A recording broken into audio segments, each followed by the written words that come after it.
그냥 1장으로 드리겠습니다. 하나님께 기도 먼저 드릴게요.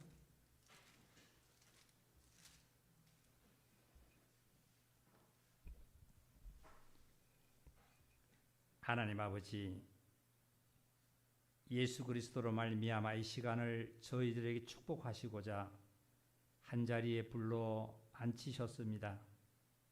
우리의 마음을 활짝 열고 진리와 성령 안에서 하나님께 예배 드릴 때에 하나님 받으시고, 이 시간 머리 숙여서 하나님께 기도 드리는 모든 이에게 하늘의 평화를 마음 깊이 충만하게 심어 주시옵소서. 예수 그리스도의 이름으로 기도하옵나이다. 아멘. 우리 찬송가 1장입니다.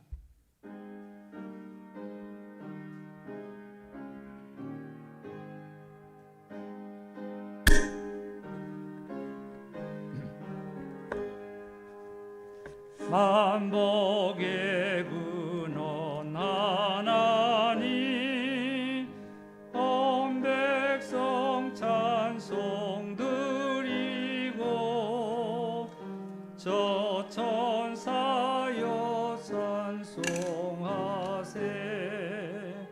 성부 성자 성령 아멘.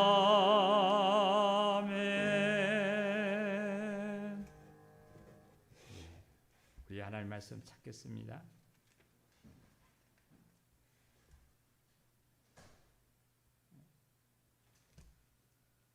이사야서, 오늘은 이사야서입니다. 이사야서 2장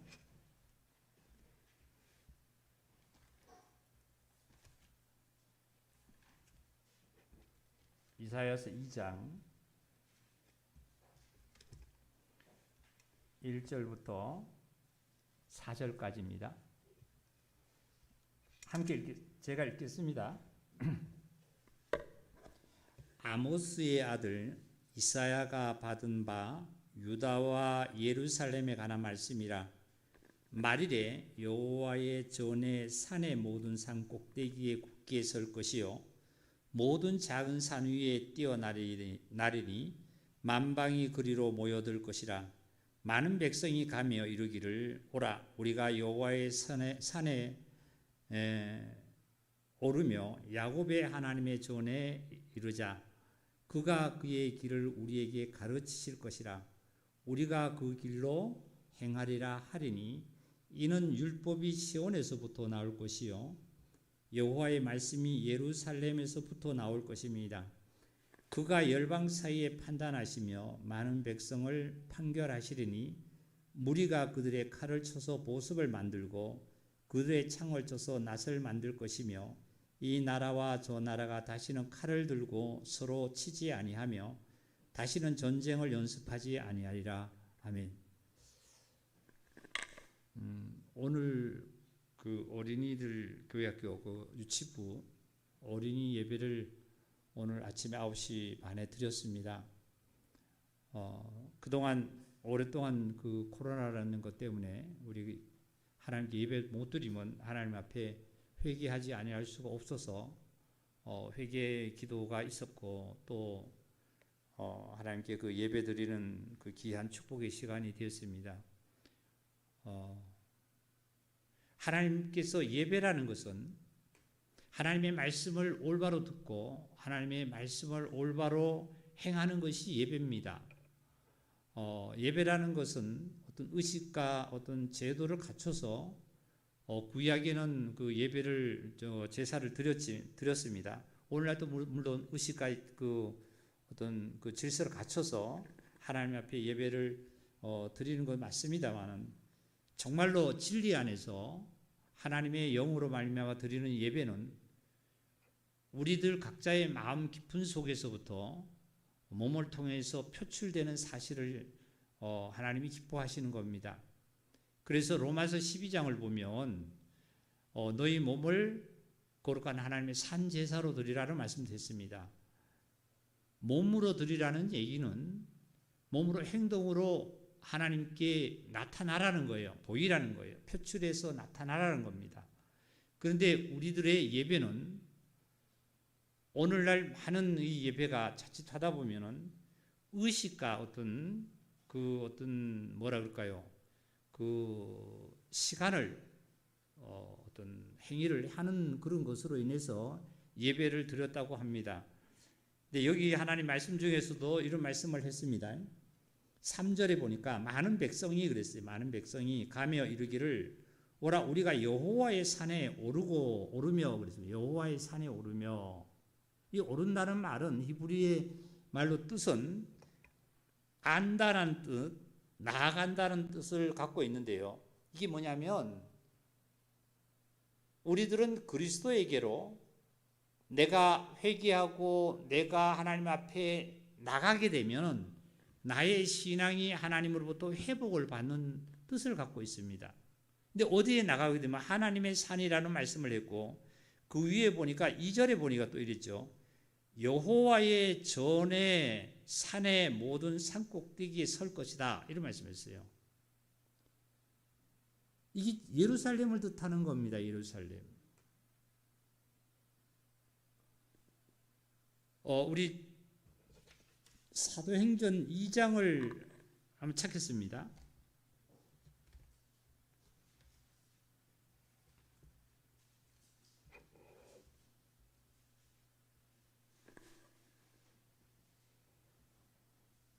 사도행전 2장에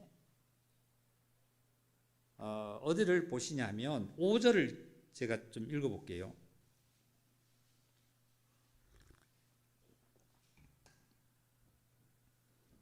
그때에 경건한 유대인들이 천하각국으로부터 와서 예루살렘에 머물러 있더니, 천하각국으로부터 누가 왔냐면 거기에 보니까 유대인들이 모였다 그랬어요.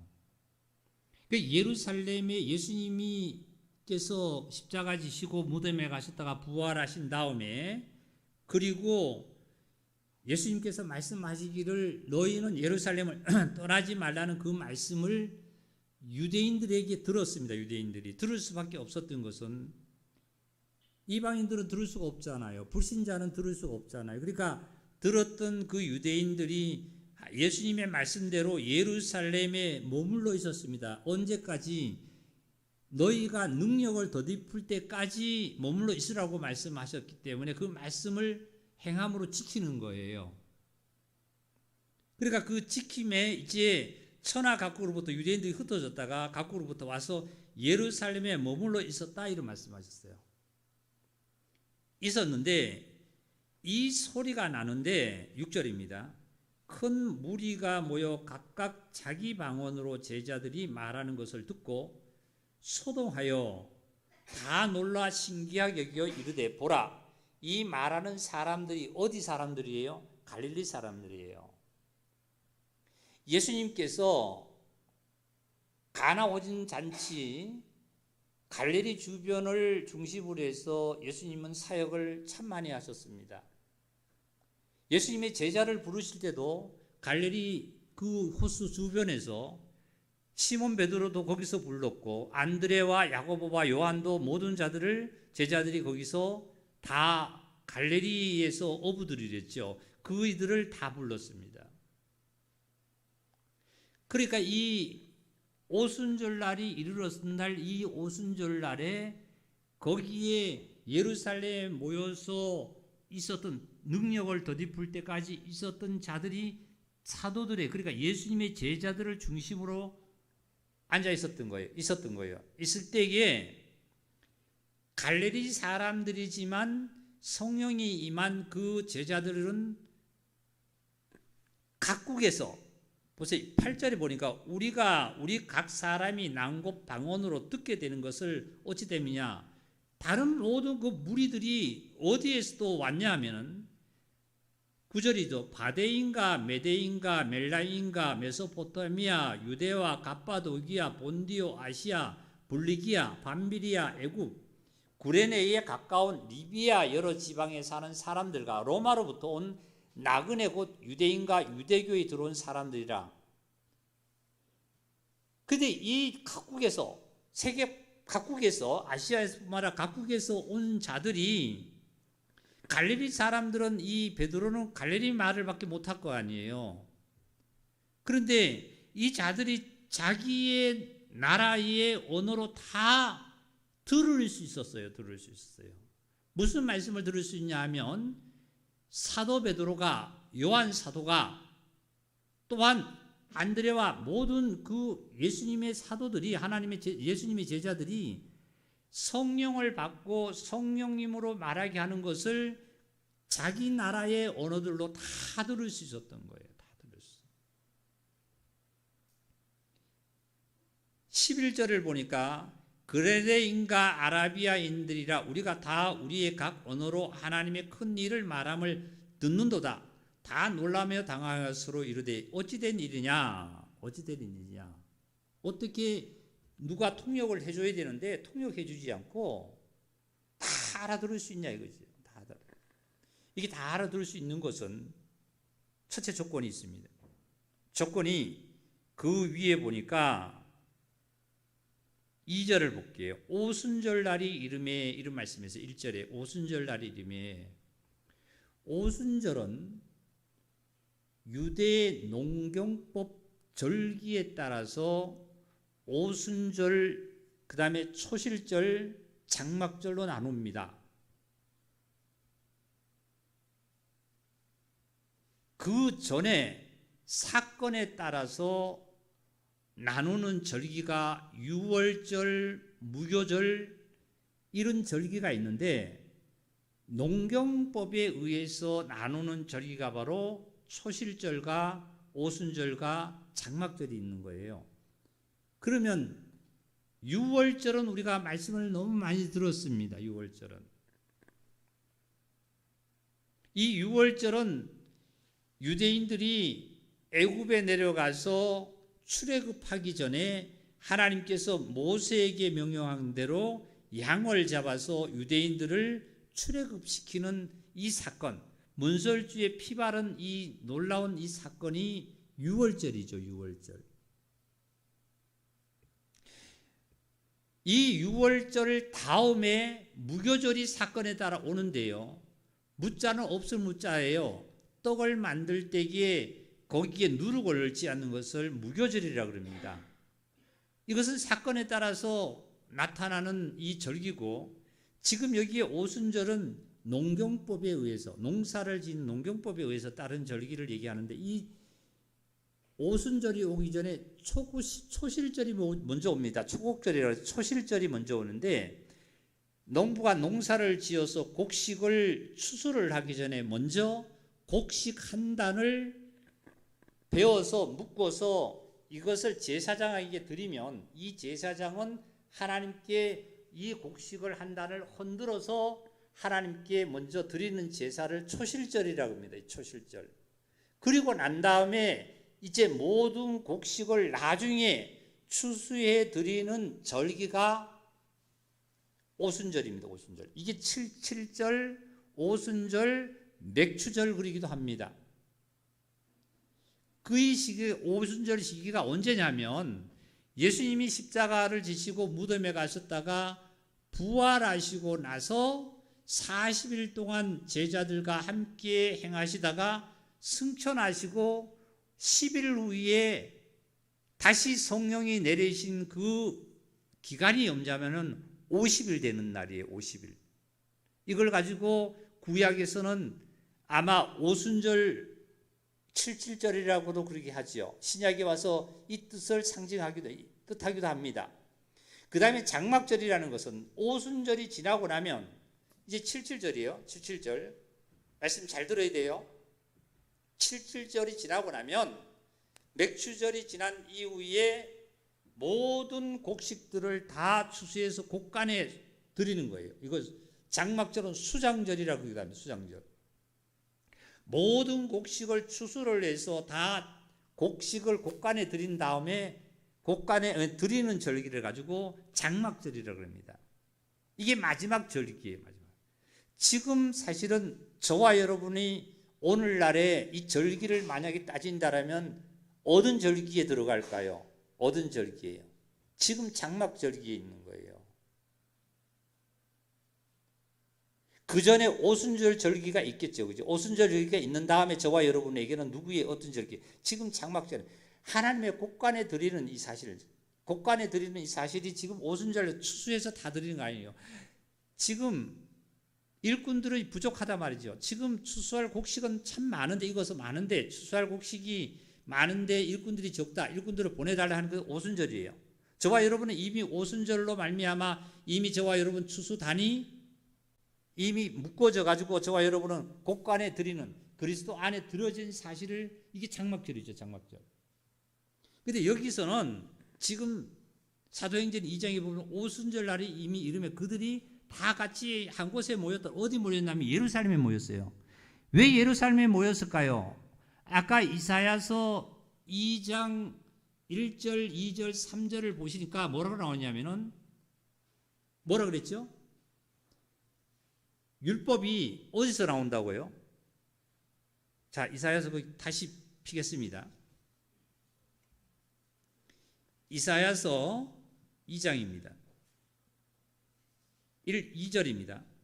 말이래 그랬어요. 마지막 때에, 말이래. 마지막 때에, 이 말이라는 건 먼 훗날을 뜻하기도 하지만 예수 그리스도께서 초림에서부터 재림해할 그때까지, 지금 이 시간입니다. 이 시기예요. 이때에 말이래, 여호와의 전에 산의 모든 사곡대기에 굳게 설 것이요 모든 산 위에 뛰어나니 만방이 그리로 모여들 것이라. 왜 이 만방으로 이게 뛰어들고 이게 모이냐면, 그 다음에 3절을 보니까요, 중반에 볼게요. 율법이 시온에서부터 나올 것이고, 율법이 어디서부터 시작한다고요? 시온에서부터. 그 다음에 여호와의 말씀이 어디서부터 시작한다고요? 그러면요. 그래서 예루살렘에, 예수님께서도 예루살렘에 머물라 그랬고 예루살렘에 있게 된 거고 예루살렘으로 모여들 수밖에 없는 거예요. 오늘날 이 예루살렘은 하나님의 산에 오를 자, 하나님의 산에 오를 자, 하나님의 전의 산이 산 위의 동네라고 말씀하셨는데, 여기는 하나님의 산이 어딜까요? 교회예요, 교회.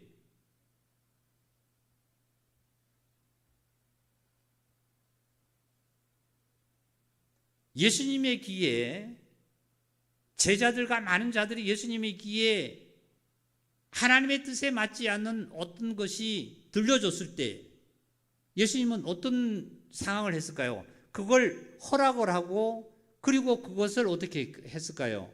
용납을 하고, 아, 그럴 수도 있어, 이렇게 인정했을까요? 그러지 않았어요. 예수님께서 말씀하셨죠. 제자들이 죽은 자가 부친이 죽었으니까 내가 장사하고 가면 어떻습니까? 하니까 인간으로 보면 얼마나 합당한 거예요. 맞죠? 예수님 그거 용납해 줬을까요? 그럴 수도 있어. 사람이지 어쩌라 그럴 수 있어. 예수님 그렇게 했나요? 죽은 자는 죽은 자대로 돌아가 그랬어요. 그리고 쟁기를 들고 어떻게 하라 그랬죠? 종기를 잡은 자는 뒤를 돌아보지 말라 그랬어요. 과연 우리 형제자매님들이 쟁기를 잡았나요?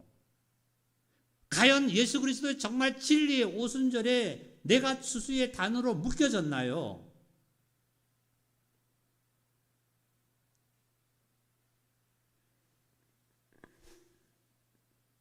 이거 우리는 정말 진실 속에서 믿음을 갖는 자라면 찾아가야만 합니다. 미국의 19세기의 말경에 아주 유명한 설교자라는 목사님이 한 분 계셨어요. 에드워드 비치라는 목사님이 계셨는데, 이 목사님이 설교를 어떻게 하냐면은 너무 딱딱하게 하는 거예요. 2시간, 3시간을 하는 거예요. 그러니까 성도들이 뭐라고 했을까요? 2시간, 3시간 아주 설교를 딱딱하게 하니까 뭐라 그랬을까요? 성도들이 뭐라 그랬겠죠? 우리 한번 대답해. 뭐라 그랬겠어요? 이 집사님이 뭐라 그랬겠어요? 딱딱해서 너무 지루하다 그랬을까요? 다 감동받았대요. 오늘 찾아보세요. 에드워드 비치라는 목사님, 19세기에 있었던 목사님 한번 인터넷 들어가 보세요.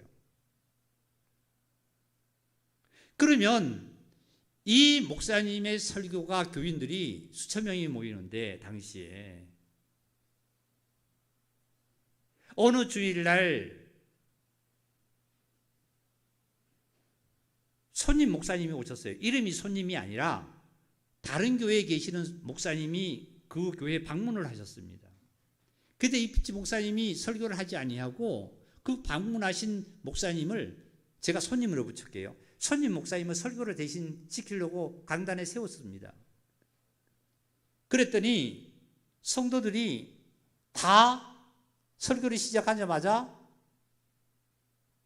어떻게 해요? 일어서서 바깥으로 나가는 거예요. 아니 피치 목사님이 설교는 딱딱하고 2시간, 3시간 하는데도 나가지 않고 감동을 받는다 그러면서 앉아 있는데 왜 이 목사님은 어떤 설교를 했는지 모르지만 일어서서 다 나가는 거예요. 그러니까 이 피치 목사님이 일어서서 소리치면서 성도 여러분, 진정으로 예배를 하나님께 진실적으로 진리 안에서 드리러 오셨습니까? 아니면 김맛 좋게 들으러 오셨습니까? 그리고 목사가 잘하나 못하나 그 말 한마디 한마디를 꼬투리 잡아서 그것을 판단하러 오셨습니까? 하고 소리쳤어요.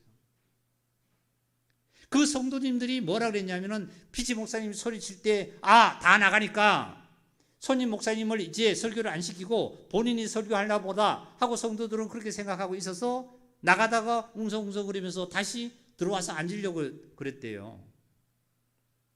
그런데 피치 목사님은 그게 아니라 성도님들이 오늘 예배를 참으로 하나님께 하나님이 기뻐하시고 하나님이 기뻐드리는 존귀와 영광을 받는 예배를 드리러 지금 중심에서 되어 있습니까? 하고 외쳤대요.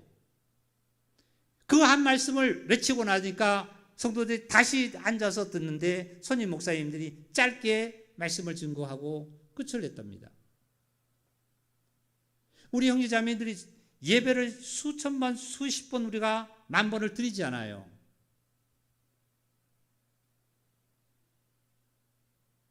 여기 계신 분들이 누가 어떻다 그 얘기가 아니라 저를 비롯해서 모든 자가 참으로 예배드리는 게 하나님이 기뻐하는, 하나님이 존귀와 영광을 받으시는 예배가, 오늘 어린이들에게도 오늘 예배드릴 때 그 말씀을 전했습니다. 왜 교회에 오는 이유가 뭐냐고 물었습니다. 그랬더니 어떤 어린이는 천국 가기 위해서, 어떤 어린이는 뭐 하나님을 믿기 위해서, 어떤 어린이는 뭐 어떻게 위해서, 이런 대답들이 나왔어요. 다 나름대로 맞지요.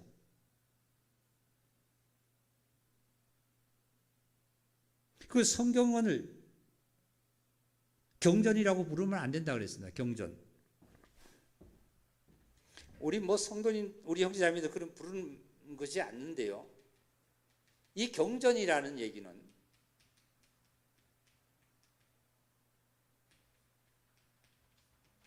이게 글경자고 이게 법전자입니다.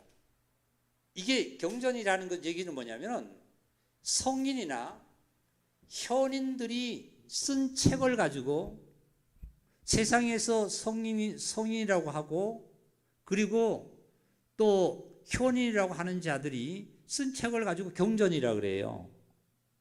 성경을 우리는 경전이라고 그러지 않잖아요. 이 경전은 세상에 성인이 쓴다는 얘기잖아요. 성인하고 현인이 썼다고 그랬죠. 현인이. 어질 현자를 쓰는 거예요. 어질 현자를. 그런데 자 보세요. 이렇게 세상에서 성인도 아니고 세상에서 현인도 아닌 죄인이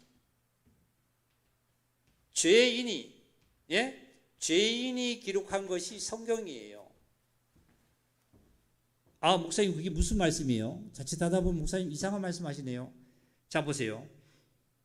예수님께서 베드로에게 물고기를 잡으러 보냈습니다. 말씀을 의지해서 갔더니 물고기를 많이 잡았습니다. 그것을 잡힌 걸 보고 이 베드로는 예수님 앞에 무릎을 꿇고 뭐라 그랬죠? 나는 뭐라 그랬어요? 다 같이 크게 시작. 나는 죄인입니다. 나를 떠나소서.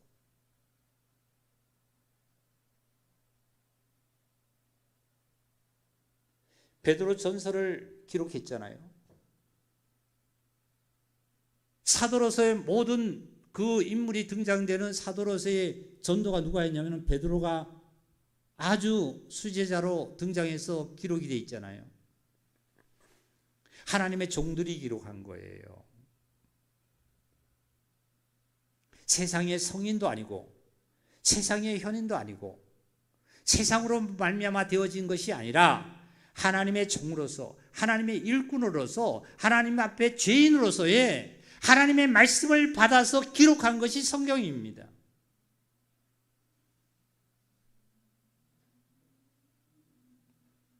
여기에 성인이라고 하는 우리 세상에서 5대 성이라는 자들 잘 알지요. 그이들이 하나도 얻은 글귀의 경전에 보면 본인이 죄인이라고 기록된 적이 없습니다.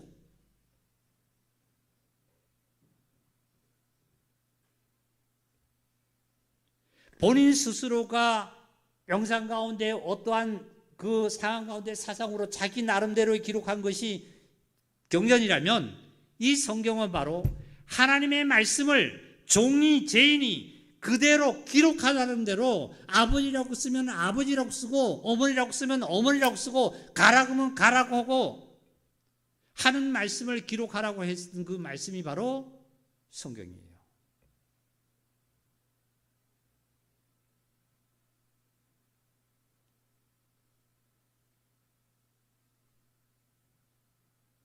우리 형제자매님들은 하나님으로부터 우리가 받은 주님의 하나님의 사랑의 그 은혜를 내가 감사함으로 정말 그냥 감사를 드리고, 예? 가라 그러면 가고 오라 그러면 오고 세상을 밟으라 그러면 밟으면 이게 바로 저와 여러분이 하나님의 말씀대로 살아가는 하나님의 귀한 지체들이에요.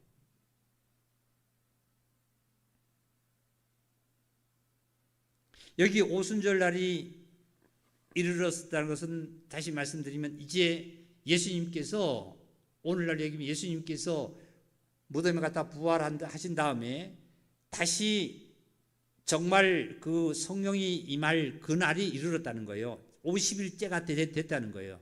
그때에 2절을 볼게요. 사도행전 2장 2절입니다. 호련히 하늘로부터 급하고 강한 바람 같은 소리가 있어. 호련히 급하고 강한 바람 같은 소리가 있는데 그들 앉은 온 집이 그 예루살렘에 그 앉았던 그 집에 가득했단 말이죠. 바람이. 이 바람은 때로 성령을 뜻하기도 합니다. 성령을 나타내는 것으로 기록이 되어 있습니다. 그래서 요한복음 3장을 보시면은 성령으로 난 자는 다 이와 같다 하는 말씀은 바람이 임의로 불매 어디서 왔다고 어디로 가는지 모르지만 그 역사가 꼭 사건이 나타나죠. 결과가 나타나죠. 지금도 바람이 바깥에서 여기 창을 열어놓으니까 바람이 불어서 지금 커튼이 흔들립니다. 바람이 분다는 결과에 바람은 눈에 보이지 않죠. 성령님은 눈에 보이지 않지만 성령님의 역사의 그 사건은 결과로 나타나는 거예요.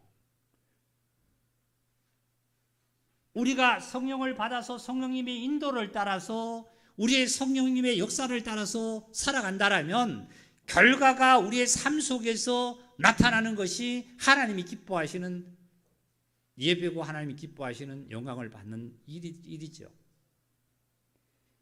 그 다음에 여기 그 다음에 말씀 중에 3절에 보니까 마치 불이와 같이 갈라지는 것이 그들에게 보여 각 사람 위에 하나씩 임하더니 그랬습니다.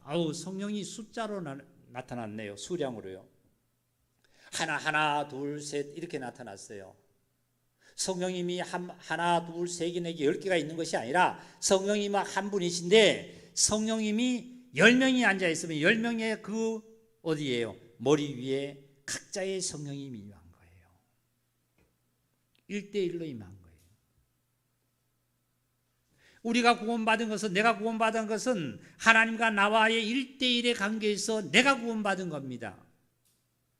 내 자녀가 있고 내 남편이 있고 내 아내가 있고 내 부모가 옆에 있어도 구원은 내가 받는 거예요. 내가 받는 거예요. 바울이 다메섹 도성에 정말 이제 공문을 받아가지고 고사하러 들어가다가 우레가 울리고 천둥같이 울리고 강한 빛이 나타났는데 많은 사람들은 천둥이 친다, 저게 무슨 소리냐 알아듣지를 못했지만 바울은 주여 니시나이까 하고 했을 때 바울에게는 내가 나를 핍박하는 예수다 하고 바울에게 임했습니다.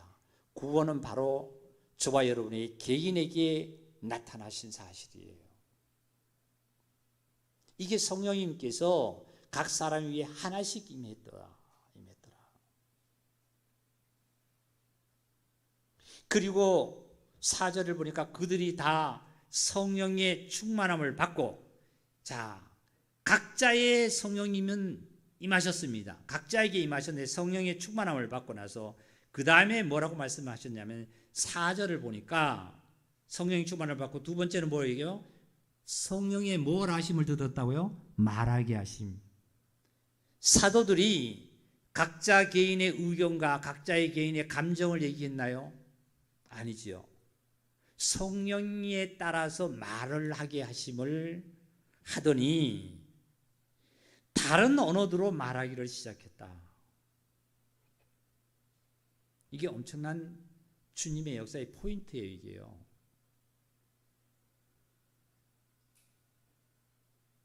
첫째는 성령님을 충만히 내가 성령님의 충만을 받아야만 합니다. 성령의 충만은 성령님의 침례하고는 좀 다른 맥락을 갖습니다. 성령님의 침례는 내가 확실하게 거듭날 때 성령님의 침례를 받는 거예요. 성령님을 내가 받는 거예요. 쉽게 하면 성령이 내게 임재하는 거예요. 근데 성령의 충만은 일회성이 아니라 항상 연속성으로 나타나야만 합니다. 내가 성령님의 충만함을 받고 성령님의 충만한 역사가 있을 때 내가 주님을 만났다 그러고 내가 정말 심령이 밝다 그러고 우리가 그렇게 많이 표현합니다. 그럴 때 나는 많은 자들에게 만나도 성령의 말하심을 따라서 나는 무엇을 하고 있냐면 간증을 합니다. 어떤 간증을 하느냐면 내가 세상에서 친구를 만났더니 친구가 무슨 사업을 하는데 나도 그 사업을 했더니 내가 돈을 잘 벌더라. 이런 간증이 아니라 말이죠. 세상의 얘기가 아니라 말이죠. 성령이 말하시기에 따라서 무슨 얘기를 하느냐면 나는 그리스도를 만났다. 그리스도는 이런 분이더라. 하나님은 이런 분이더라 말이죠. 하고 간증을 합니다. 간증을. 성령에 따라서 말을 하게 되어 있습니다. 그것이 결과가 이제 뭐라고 14절부터 베드로와 11 사도가 이제 유대와 예루살렘에 사는 모든 자들에게 뭐라면 성령의 말을 하심을 따라서 하는 내용이 뭐 읽어보시면 뭐라 그러냐면은 23절을 읽겠습니다. 21절 읽을까요? 누구든지 다 같이 21절 시작. 누구든지 주의 이름을 부르는 자는 뭘 받는다? 구원을 받으리라. 23절 또 시작. 그가 하나님께서 정하신 뜻과 미리 아신 대로 내어준 바 되었거늘 어디다 내어줬죠? 하나님께서 십자가에다. 예수님은 십자가에다 내어줬죠. 내어준 바 되었거늘 너희가 법 없는 자들의 손을 빌려 못 박아 죽였으나 하나님께서 그를 사망의 고통에서 풀어 살리셨으니 이는 그가 사망에서 어떻게 해요? 메울 수 없다 하는 말씀은 예수님은 사망을 이기시고 부활하셨다 그 말씀이에요. 할렐루야. 이 말씀이에요. 베드로 사도와 모든 유대 사도들이 세상에 나가서 사업을 해서 많은 재물을 모았다 이 얘기겠습니까? 성령에 따라 말씀하시는 것은 하나님께 영광이 되고 예수 그리스도로 말미암아 하나님 앞에 존귀와 영광을 돌릴 수 있고 내가 감사를 드릴 수 있는 것은 성령에 따라 말하는 이것이 성령의 충만함을 받고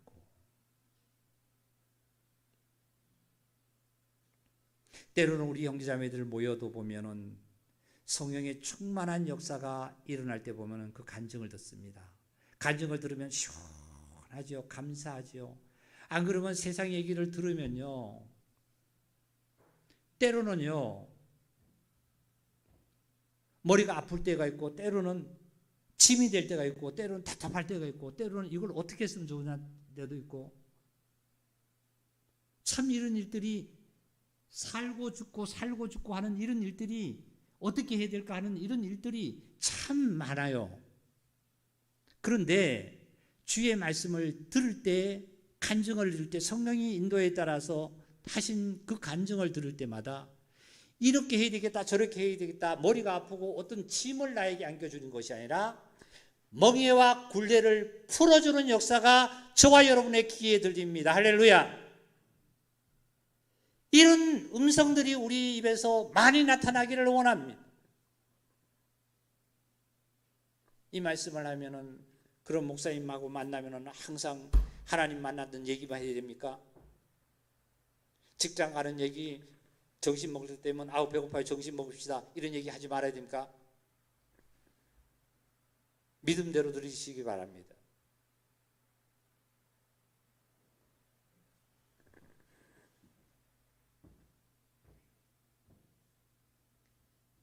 그래서 성령이 말하게 하심을 따라서 다른 언어로 말하기를 시작했더니 거기에 각국의 경건한 자들이 모였는데 보니까 갈릴리 사람들이에요.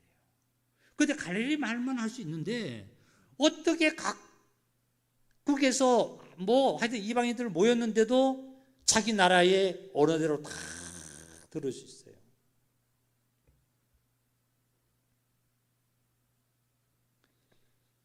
이 성령의 말하심을 따라서 이 언어는, 이 천국 복음은 온 천하에 장애가 없이 누구든지 예수 그리스도의 복음으로 다 구원을 받고 천국에 이를 수가 있습니다. 이 오순절이죠. 초실절은 먼저 곡식 한 단을 배웠습니다. 가을에 농부가 추수를 하기 전에 한 단을 배워서 묶어서 이걸 제사장에게 드리면 제사장은 이걸 들고 하나님께로 향해서 흔들어서 하나님 앞에를 제사 드리는 것을 이걸 요제라고 합니다. 요제. 이것을 초실절이라고 그래요. 이것이 바로 모든 인간의 인류의 한 단이 묶어져, 한 단이란 첫째, 나머지 곡식을 추수하기 전에 한 단은 바로 예수 그리스도께서 하나님께로 우편으로 승천하신 것을 뜻합니다. 그리고 난 다음에 예수 그리스도께서 요제로 확실하게 한 단이 묶여서 하나님께서 승천하시고 나서 보내주신 성령님으로 말미암아 저와 여러분들은 성령님에 의해서 각국에서 각처에서 누구든지 믿는 자는 다 구원을 받아서 다 오순절 성령님께서 오셔서 우리를 거듭나게 하셔서 우리를 어디로, 곡간으로, 장막절로, 곡간으로 다 우리를 드리는 거예요. 저와 여러분은 초실절로 구원을 받았어요? 아니면 오순절로 받았어요? 오순절로 받은 거예요? 오순절로요? 구원은? 네? 이게 추수하는 거예요. 맥추절이라고. 그때의 단시 농경법에 의하면 맥추절이라고 그랬잖아요. 그 보리를 이제 추수할 시기입니다. 추수할 시기. 이제 농부들이 보리를 추수할 시기입니다. 추수. 걷어들일 시기라 이거죠.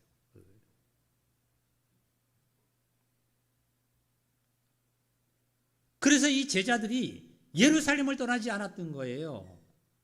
이사야 선지자가 말씀하시기를, 하나님 말씀을 대언하시기를 율법이 예루살렘에서부터, 시온에서부터 나오고요, 여호와 말씀이 예루살렘으로부터 나온다고 했기 때문에 떠나지 않는 거예요. 이 시간도 저와 여러분이 예루살렘의 교회, 오늘날 교회잖아요. 교회에 모여들었으니 교회에서 하나님의 새 말씀이, 새 계명이, 새 떡이 저와 여러분에게 주어져서 떡을 떼라고 말씀하신 것이, 말씀을 우리는 들으라는 거예요.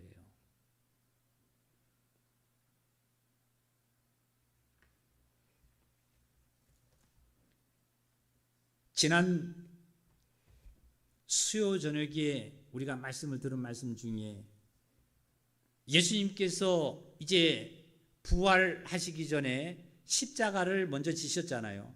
십자가 지신 그 흘리신 그 피가 저와 여러분을 죄와 허물에서 구속할 수 있고 사함을 줄 수 있는 그 하나님의 언약으로 맺어진 피입니다. 피.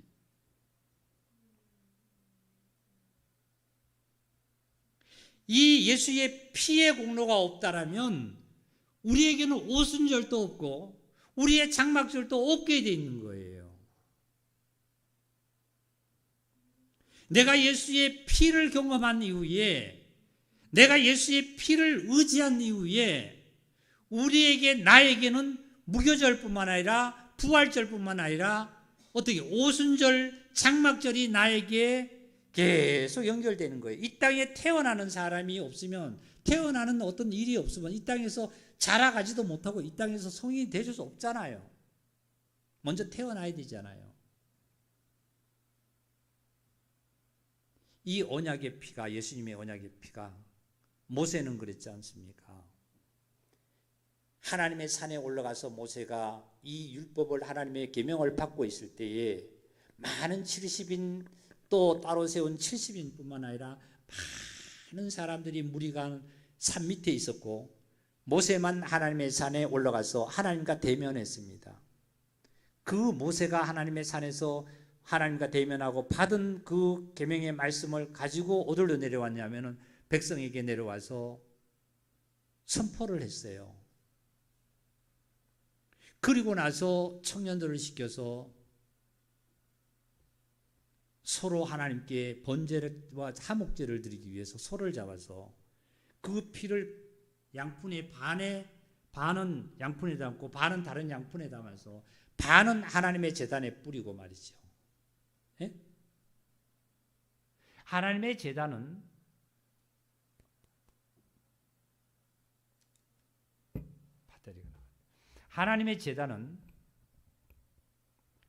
피를 반 양푼은 하나님 제단에 뿌렸다는 건 번제단입니다. 번제단. 향을 피우는 향로의 제단이 아니에요. 번제단이에요. 번제단. 번제단에 뿌리고, 그리고 반은 어디다 들어갔냐면 이제 백성에게 뿌리는 거예요. 뿌릴 때 율법을, 하나님께서 받은 그 법을, 계명을 다 백성에게 선포했잖아요. 선포하고 난 다음에 피를 뿌리면서 이거는 언약의 피다. 영원히 세울 언약의 피다. 예? 오늘까지만 아니라 내일까지만 아니라 영원토록 세울 언약의 피다 하고 이게 뿌렸습니다. 저와 여러분이 그 피 뿌림으로 말미암아 영원토록 죄사함을 받고 영원토록 모든 허물과 사망의 권세에서 벗어날 수 있는, 사망의 쇠사슬에서 벗어날 수 있는 이러한 역사가 예수의 십자가에 흘리신 보혈의 공로입니다. 할렐루야. 이 사실이에요. 우리 마태복음 한번 찾아보겠습니다. 마태복음.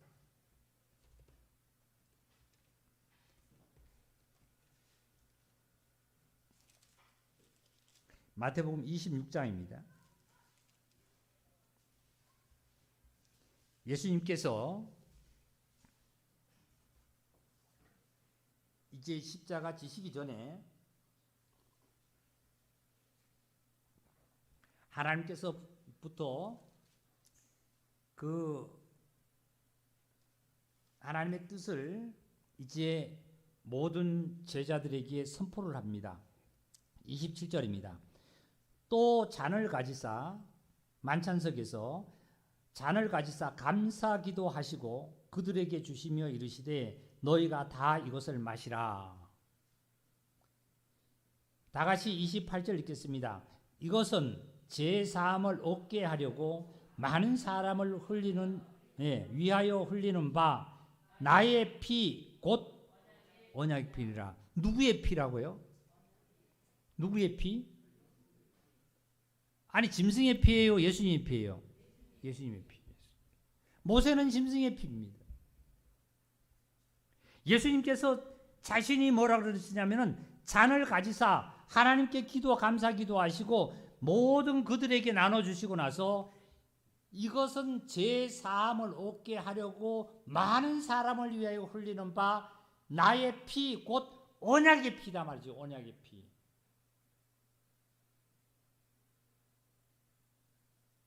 괴로울 때 주님의 얼굴 보라, 위로의 주님 바라보아라.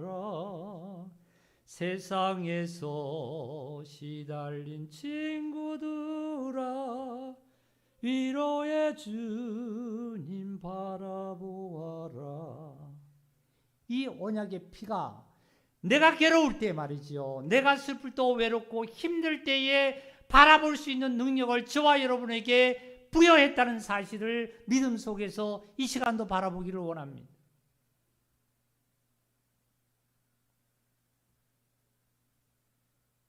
그 정말 설교를 잘하셨던 그 목사님이 잘했다고 표현을 해놓고 내용을 들어보니까 성도들한테는 긴 시간과 딱딱한 설교와 김맛 쫓지 않고 현실에 맞지 않는 설교를 하니까 싫어했지만 결국은 돌아갈 때 감동을 받아서 하나님 앞에 천국에 이를 수 있던 그 조상들이 대대로 물러오는 그 교회의 성도들이 한 간증이래요.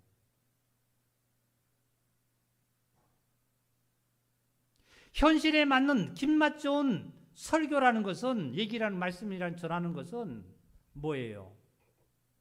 세상에서 성공하고 세상에서 자기 개인의 나름대로, 각자의 나름대로 모든 것이 채워지는 것을 김맛 좋은 설교가 아니겠어요? 저와 여러분은 그런 설교가 아니라, 그런 말씀이 아니라 오직 하나님 편에 속한 하나님의 말씀이 하나님의 말씀대로 진리대로 온전히 전파되는 사도 베드로와 요한과 사도 바울이 성령이 이끄심을 따라서 전하는 이 말씀이 무슨 말씀이 됐을까요? 너희가 죽인 예수가 바로 하나님께서는 주와 그리스도가 되게 하셨다. 이 말씀 외에 뭐가 있었습니까?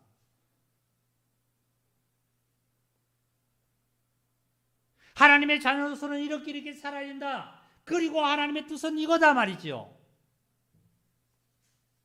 세상과는 반대되는 사실을 증거하는 외에는 우리는 성경에서 찾아볼 수가 없죠. 오늘도 하나님의 말씀은, 성경은 우리에게 이렇게 전하고 있습니다. 이것은 저와 여러분의 죄사함을 얻게 하려고 많은 사람을 위하여 흘리는 바 나의 피 곧 언약의 피다. 언약의 피다. 그러나 너희에게 이르노니 내가 포도나무에서 난 것을 이제부터 내 아버지의 나라의 새 것으로 너희와 함께 마시는 날까지 마시지 아니하려 하시니라. 예수님 피, 십자가에 지심에 그 흘리신 피가 내일도 흘러야 되고 모레도 흘러야 되고 합니까? 아니잖아요. 이미 2000년 전에 저와 여러분에서 흘리신 피가 지금도 유효하니까요. 이게 언약의 피예요. 내가 괴롭든지 내가 어떠한 세상의 어려움이 있든지 이 피를 의지해서, 예수님의 보혈을 의지해서 담대히 하나님께로 나가게 되면 하나님의 산에 오른다고 말씀하셨잖아요. 언제든지 하나님께 나오기만 하면 괴로운 심령도 하나님으로 말미암아 내가 유쾌하게 되고 편안하게 되고 내가 기쁨을 찾을 수 있는 이 길이 하나님께로 저와 여러분이 열려 있다는 사실이에요. 우리 어린이들에게 오늘 본문의 말씀은 요한복음 14장 6절이 됐습니다. 그 요한복음 14장 6절이 그 어린이들에게는 뭐냐 하면, 예수께서 가라사대 내가 길이요 진리요 생명이라고 그랬습니다. 저는 어린이를 위해서 오랫동안 기도를 해왔습니다. 어린이들에게 와서 요셉이 어떻다는 사건 얘기, 예? 그리고 삭개오가 어떻다는 사건 얘기, 다윗 왕이 어땠다는 사건 얘기, 그 얘기도 얼마나 좋아요. 참 좋은 얘기들이죠. 그런데 그 어린이들이 그 사건만 딱 듣고 나는 다윗처럼, 나는 삭개오처럼, 나는 누구처럼 세상에서 어떻게 해야 되나, 이러한 것에 예수님이 축복 준다는 사건도 중요하지만 먼저는 하나님이 누구고, 먼저는 예수님이 누구고, 내가 왜 교회를 와야 되는지, 내가 왜 이 시간에 예배를 드려야 되는 건지, 내가 왜 하나님을 믿어야 되는 건지, 예수님을 믿어야 되는 건지, 하나님이 누군지 예수님이 누군지 성경이 뭔지를 우리 어린이들이 근본적으로부터 알아서 그 뿌리부터 정확하게 정말 기초를 다져주지 않는다라면 이 어린이들이 중학교 지나고 고등학교 지나면은 대학 가면은 교회 안 나오는 어린이들이 학생들이 참 많습니다. 왜 그럴까요? 고등학교까지는 부모님에 의해서 많이 자의반 타의반에서 나왔습니다. 대학 들어가 봤더니 지금까지 알지 못하던 세계가 자기한테 앞으로 펼쳐져요. 어떤 세계가요? 이제 자유의 몸이잖아요. 그게 서서히 그걸 받다 보니까 좋아요. 이렇게 좋은 세상이 있는 거를 이거 알지 못하고 따분하게 들어가서 교회 가서 내가 이 시간에 예배 드리고 있어. 일요일날 산으로 가야 되고 놀러 가야 친구를 만나야 되지. 교회에 나오지 않는 그 학생들이 참 많습니다. 여러분 주위에 많이 들을 거예요. 대학 들어가서 처음에는 나와요. 한 3개월, 6개월만 지나면 그때부터 서서히 안 나오기 시작해요. 엄마가 야, 너 오늘 저기 예배 드리러 가야지 하면은 오늘 학교에서 오늘 MT 가야 되는데 뭐 가야 되는데 봉사활동 가야 되는데 뭐 가야 되는데 얼마나 홀 좋은 핑계가 좋습니까?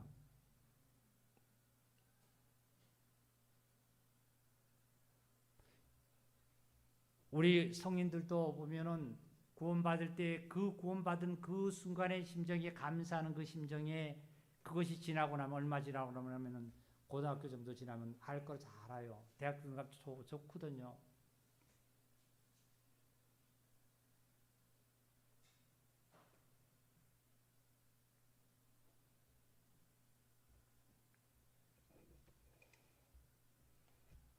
내가 참으로 하나님을 찾고 예수님을 찾는 것은 내 영혼과 몸을 예수님께 하나님께 맡기는 삶이에요. 맡기는 삶. 내일 일은 난 몰라도 하루하루 살아요. 불행이나요 행함도 내 뜻대로 못해요. 맞죠? 하나님께 맡기면 내일 내가 어떠한 일이 일어날지, 어떠한 곡식이 익을지 추수할지, 곡식이 다 벌레가 먹어버릴지 우리는 알지 못합니다. 그러니까 나는 나의 전생애를, 나의 영과 온과 몸의 나의 삶을 총체적으로, 나의 모든 삶을 총체적으로 우리는 하나님 앞에 맡기시기를 원합니다. 할렐루야. 맡겨야 돼요.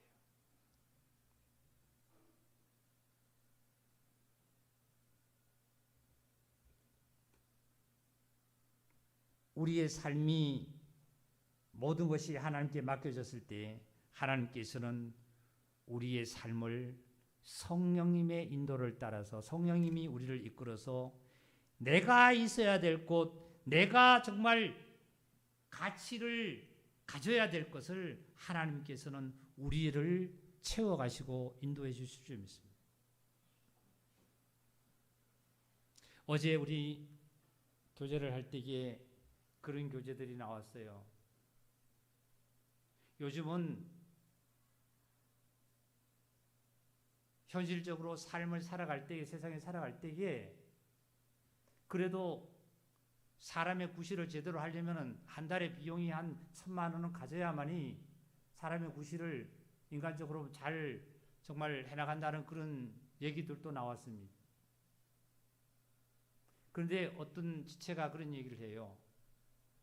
직장을 다닌다든지 어떤 삶을 살면은 좀 덜 나갈 수도 있지만 왜 그러냐면 직장을 다니다 보니까 직장에 매이고 직장에 갔다가 집에 오고 직장에 갔다 집에 오다 보니까 비용도 덜 들 수 있다. 또 여러 가지 뭐 각자의 의견이 있겠죠. 또 어떤 이는 저 생각 때도 그랬어요. 1,000만 원이라는 금액이 참 대단한 거다. 그걸 듣고 제가 속으로 저희 집에 계산을 해봤습니다. 계산을 해봤더니 불과 한 5, 60만 원을 가지고 저와 우리 자매와 둘이서 쓰고 식생활을 해결해 나가는 거예요, 보니까. 그러니까 1,000만 원을 가지고 그 인간관계에 제대로 하는 것처럼 제가 하지는 못하겠죠. 또 그래 1,000만 원을 가진다 할지라도 어떤 이는 어떤 일들이 일어나게 되면 이거 가지고 안 된다는 거예요. 그럴 수밖에요. 뭐 한꺼번에 1,000만 원은 들어갈 수도 있고 뭐 그죠? 그렇잖아요.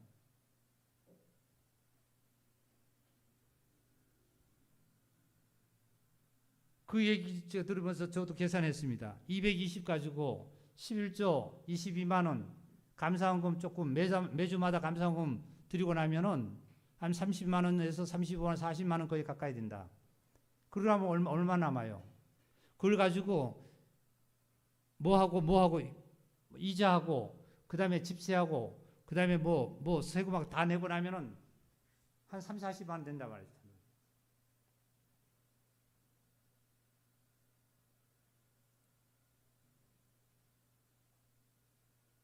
우리 형제자매님들 많다고 좋은 것도 아니고 적다고 나쁜 것도 아니고 적다고 좋은 것도 아니고 많다고 또 나쁜 거 아닙니다. 그의 상황대로 하나님이 주시는 은사대로 하나님 주신 달란트대로 가지고 내가 어떻게 그것을 써나가고 어떻게 삶을 살아가고 있느냐가 중요한 거지 금액에 따라서 우리는 잊지 않는 거 우리는 합니다. 내가 어떻게 살아야 된다는 거지.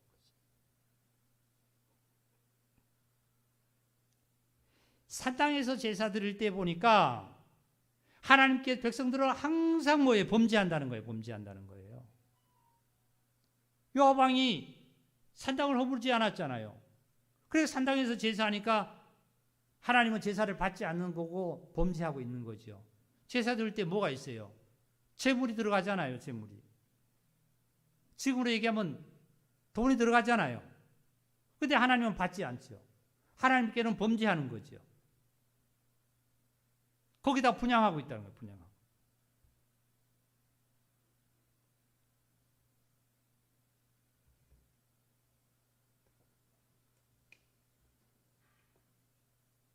이사야서 2장으로 돌아가겠습니다.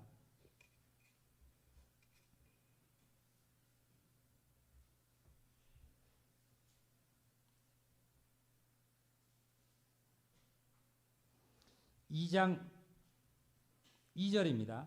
말일에 여호와의 전에 산의 모든 사곡대기에 굳게 설 것이요. 말일에 우리는 매달 말에 보면은 모든 것을 세금도 하고 모든 봉급도 정산하고 모든 걸 정산하잖아요. 마찬가지로 말일에 근데 이 말일은 여기에 말일은 예수님 하나님께서 창조한 다음에 마지막 심판하실 요 날짜를 뜻하는 것이 아닙니다. 이 날짜를 뜻하는 것이 아니고 예수님이 초림하셨어요. 예수님이 초림하시고 나서 예수님이 재림하시는 그날 이 날을 말일로 봅니다. 말일로. 그러니까 말일에 여호와의 전에 산의 모든 산꼭대기에 굳게 설 것이다. 산꼭대기에 굳게 설 것이다 하는 말은 교회고 그 다음에 모든 작은 산 위에 뭡니까? 뛰어나리니 만방이 그리로 모여들 것이라. 즉 그리스도의 왕국이, 하늘나라의 왕국이, 하나님의 나라가 온전히 굳건히 선다는 말씀이에요. 굳건히 선다는 말씀.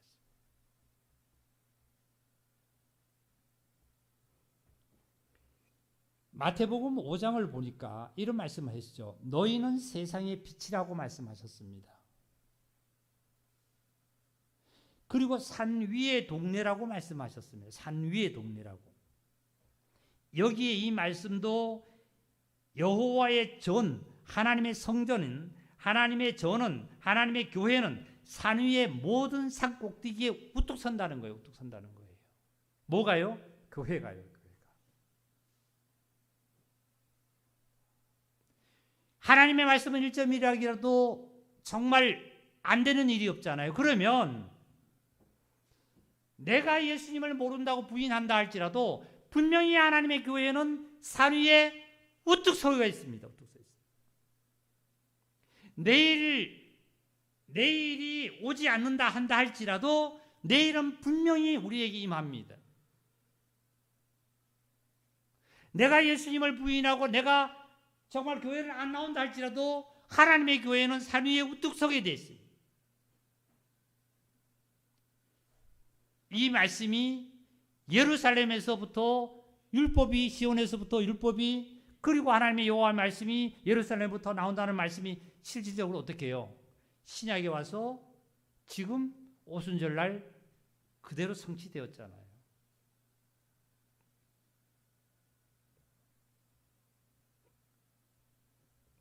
그래서 마태복음 5장에 보시면은 그냥 찾지 마세요. 더 들으세요. 너희는 세상의 빛이라 산 위에 있는 동네가 숨겨지지 못할 것이요, 이런 말씀했어요. 너희는 빛이라 그랬어요. 빛. 이 빛은 남에게 어떻게 해요? 어둠을 몰아내줄 수 있는 그러한 역할의 빛의 역할 아닙니까? 윤리와 도덕을 넘어선 진리죠. 복음이죠. 산 위의 동네라 그래요. 산 위의 동네. 예? 우리 에베소서 5장을 찾겠습니다. 에베소서 5장입니다.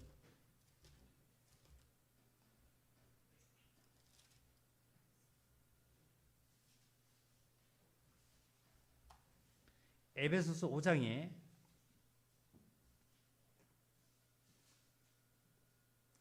8절을 우리 다 같이 좀 크게 읽겠습니다. 시작. 8절입니다. 시작. 너희가 전에는 뭐더니요? 어둠이더니 이제는, 전에는 왜 어둠이 됐냐면은 죄와 허물로 어둠이 됐는데 하나님과의 저와 우리에게 언약을 한 거 있죠. 그 언약이 뭐죠? 예수님의 보혈이죠. 예수님의 보혈로 언약을 한 이후로부터 이제는 주 안에서 빛이라. 전에는 어둠이었는데 이제는 어디에서 빛이라고요? 다 같이 어디에서요? 다 같이 시작. 주 안에서. 주 안에서 빛이에요. 주 안에서. 주 안에서 빛이라. 빛의 자녀들처럼 그 다음에 행하라 말이죠. 빛의 열매는 모든 착함과 의로움과 진실함에 있느니라. 그 다음에 10절 또 다 같이 읽겠습니다. 시작. 주를 기쁘시게 할 것이 무엇인지 시험해봐라 말이죠. 시험해봐라. 하나님을 시험해봐라. 주님의 기뻐하는 것이 무엇인지 시험해봐라. 말라기서 선지자를 통해서 하신 말씀이 있잖아요. 하나님의 곳간에 너희 11조를 들여서 곳간을 채우고 나서 나를 시험해봐라. 시험해봐라. 그러면 너 곳간이 차고 넘치지 않겠느냐. 근데 하나님의 곳간은 텅텅 비었어요. 이게 하나님의 곳간이 뭐냐면은 교회적으로 보면 성산침례교회 재정적으로 텅텅 비었다는 것도 말도 되지만 개인적으로 보세요. 개인적으로 내가 하나님의 곳간을 개인적으로 있는 곳간이 있어요. 개인적으로 하나님의 곳간이 다 비었어요. 박영욱의 개인적으로 하나님의 곳간이 텅텅 비어 있어요. 그러면 개인적으로 내가 복을 받을 수 있을까요? 내 곳간이 하나님의 곳간에 나에게 주신 것을 채워넣으라고 했죠. 주 안에서 빛이라 말이죠. 그리고 주를 기쁘시게 할 것이 무엇인가를 시험해봐라. 시험해봐라. 이렇게 시험하라 말이죠. 시험하라. 11절입니다. 너희는 열매 없는 어둠의 일에 참여하지 말고 도리어 책망하라. 너희는 열매 없는 어두운 일에 참여하지 말고 도리어 책망하라. 그들이 은밀히 행하는 것들을 말하기도 부끄러운 것들이라. 은밀히 말하는 것도 부끄러운 것들이다. 은밀히 말하는 건 뭐예요? 자기 마음속에 자기 스스로 혼자 하는 말도 은밀히 말하는 거죠. 그리고 남하고 친한 사람들끼리도 이런 얘기하는 것도 은밀히 말하는 거죠. 드러내놓지 못하는 거죠. 공시적이 아니죠. 나타내주는 것까지 아니잖아요. 은밀히 한다고 하지만 그거 자체도 부끄럽다는 거예요. 부끄럽다. 빛의 자녀들처럼 어떻게 해요? 행해봐라. 행해봐라. 그래서 하나님께서 저와 여러분에게 복을 내리시고 은혜를 내리신 것, 첫째 언약의 피가 있고요. 두 번째는 저와 여러분은 이제 어둠이 아니라 어디 아니에요? 빛이라고 칭해 주셨고, 그 다음에 마지막으로 이사야 49장입니다.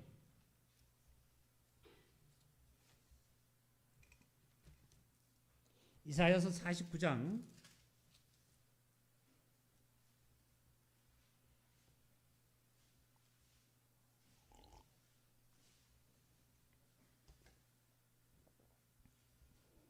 어떻게 하나님께서 우리에게 정말 복을 내리시냐면 이사야서 49장 1절입니다. 섬들아 내게 들으라. 먼 곳 백성들아 귀를 기울이라. 여호와께서 태에서부터 나를 부르셨고 내 어머니의 복중에서부터 내 이름을 기억했다. 누구 이름을? 내 이름을 기억했다 말이죠. 각자의 이름을 하나님께서는 기억하고 계시는 거예요. 내가 태어나기 전에 내가 어머니 복중에 있을 때에 이미 예수님은 십자가에서 나의 죄와 허물을 위해서 흘렸습니다. 그리고 부활하셨습니다.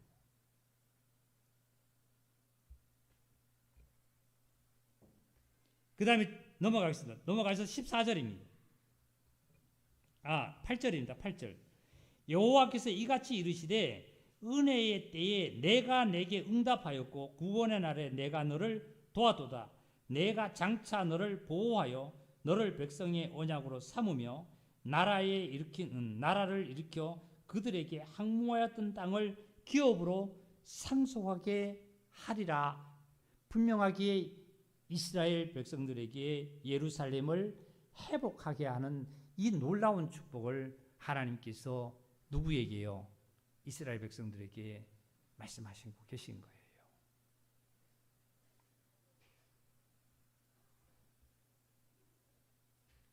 그래서 그 본문의 마지막 절에 4절에 보니까, 자, 본문 한 번 더 찾읍시다. 저 찾아 그냥 말씀하는 것보다 찾아야 되겠네요. 본문에 이사야서 2장 4절입니다. 그가 열방 사이에 판단하시며 그랬습니다. 그가 열방 사이에 판단하시며 많은 백성을 판결하시리니 무리가 그들의 칼을 쳐서 뭘 만든다고요? 칼을 쳐서 뭘 만들어요? 보습이 뭐냐 하면 이렇게 돼요. 만약에 칼을 쳐서 대장간이가 그 불에 넣어서 칼 대신에 뭘 만드느냐 하면 농기구를 만드는 거예요. 예? 만들고 그들의 창을 쳐서 창을 전쟁에 쓰는 창을 쳐서 뭘 만들어? 나절 쳤을만. 나절 만든대. 나절 뭐에 쓰는 거죠? 뭐 쓰는 베고 자르는 데죠. 그죠? 추수하는 데 쓰는 거잖아. 추수하는 데. 그죠? 칼을 쳐서 농기구를 만들고 창을 쳐서 낫을 만들며 이 나라와 저 나라가 다시는 칼을 들고 서로 치지 아니하며 다시는 전쟁을 연습하지 아니하리라. 이게 아까 말씀드렸더니 그리스도의 왕국이 저와 여러분한테는 분명하게 임하신다는 거예요.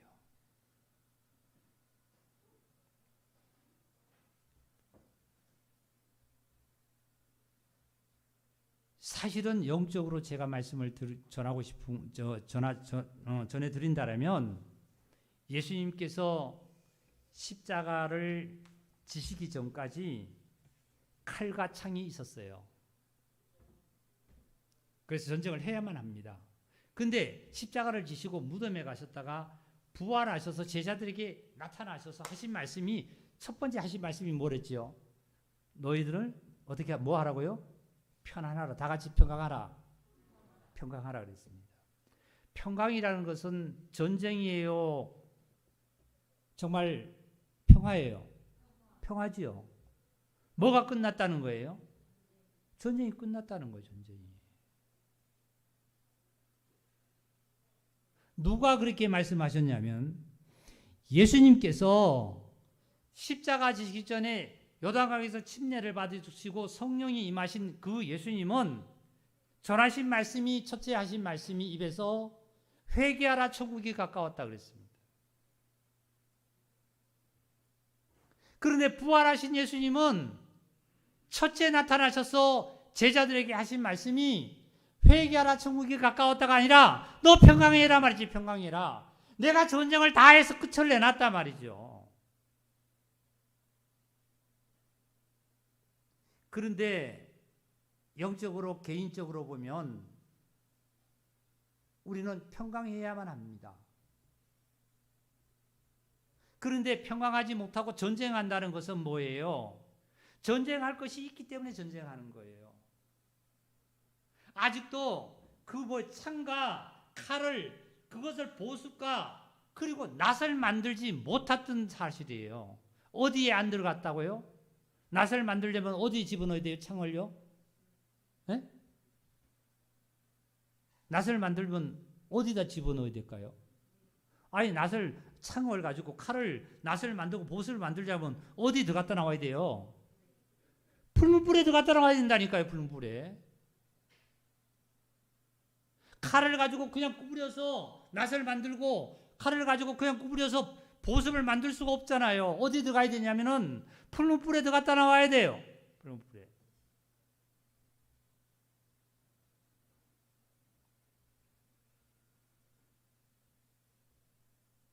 많은 눈물 골짜기로 정말 지날 때에 뭐가 나타난다 그러면 샘의 근원이, 거기서 샘이 솟는다 그랬어요. 이 말씀은 그리스도로 말미암아 많은 눈물의 샘의 골짜기를 지나는 저와 여러분들이 되시기를 바랍니다. 풀무불에 들어가서 나오게 되면 창과 칼이 보습이 되고 낫이 되어서 이제 정말 내 가족이, 내 주위에 있는 모든 사람들이 우리는 추수할 수 있도록 그 낫을 들고 나가서 추수를 하는 이런 그 귀한 축복의 역사가 있을 줄 믿습니다. 오늘 믿음 속에서 여러분, 다시 말씀드리면 깊은 심령 속에 내주하시고 나에게 임재하신 그 성령님의 충만한 역사로 성령님이 말하게 하심을 따라서 내가 행동을 하고 성령이 말하심에 따라서 내가 모든 삶을 살아갈 때에 여러분의 삶은 엄청나게 바뀌고 엄청난 축복의 평화의 그 정말 삶을 살아갈 줄을 확실합니다. 믿음 속에서 승리하시고 항상 빛 가운데로 나오는 것을 게으르지 마시고 빛으로 말미암아 여러분을 정말 하나님께서 인도하시니까 빛으로 자랑하시기를 주의 이름으로 축복합니다. 말씀 마치겠습니다.